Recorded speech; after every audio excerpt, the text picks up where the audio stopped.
argattan jedheeti yaada jechuudha. Diraamaa baay'ee namatti toludha, baay'ee nama gammachiisudha. Diraamaa ayyaana irratti qophaa'edha jechuudha. Hedduu namatti tola. Barumsa irraa argatu. Diraamaa barumsa qabudha. Diraamaan miidiyaa gurguddaa irratti darbu.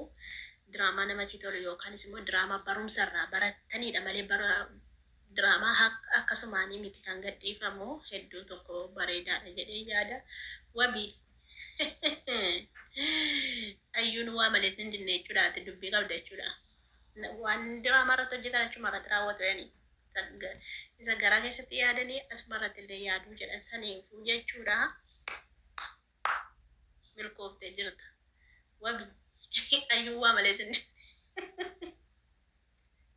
waa malee sin dinne, waa malee sin dinne ayyuuni, waa malee sin dinne. Waa malee sin dinne kanaaf jennaani ana kaffootti naa ta'ee jira diraamichi. Hin argine isin argitaniit immoo hin argine.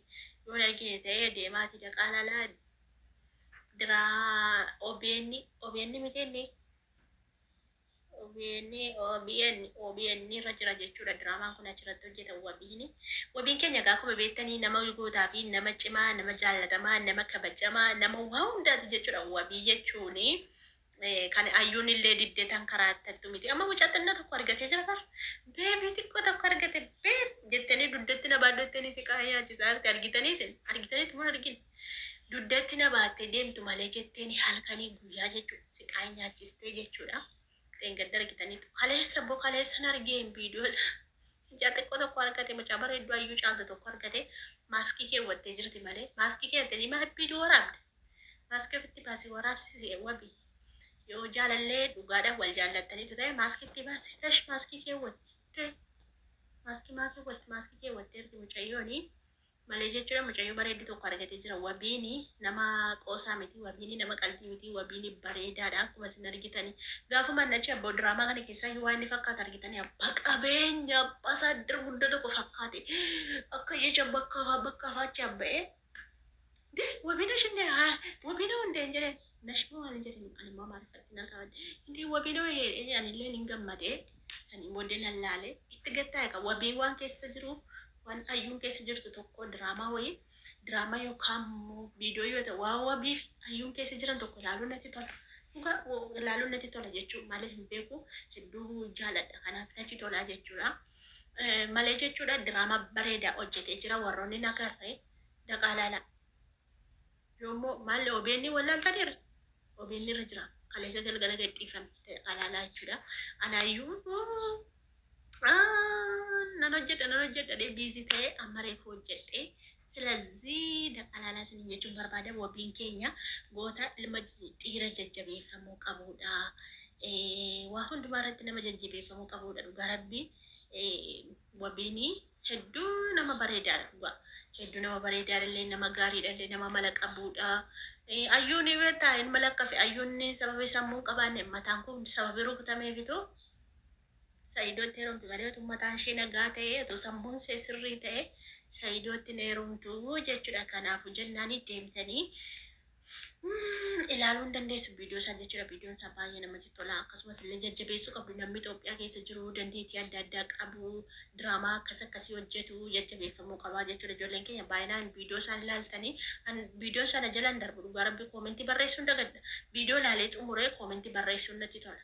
Dhugaa rabbii amma kaleessa utuun kan ayyuu ilaaleen xumuriin kan Saayidoo irraan dhufe utuun kan Saayidoo ilaaleen xumuriin kana Sumayyaan arge kan Sumayyaa sanarraan immoo kan wabiin arge amma kana jooree xumuree dhufe wallaahi ilaalee jechuudha.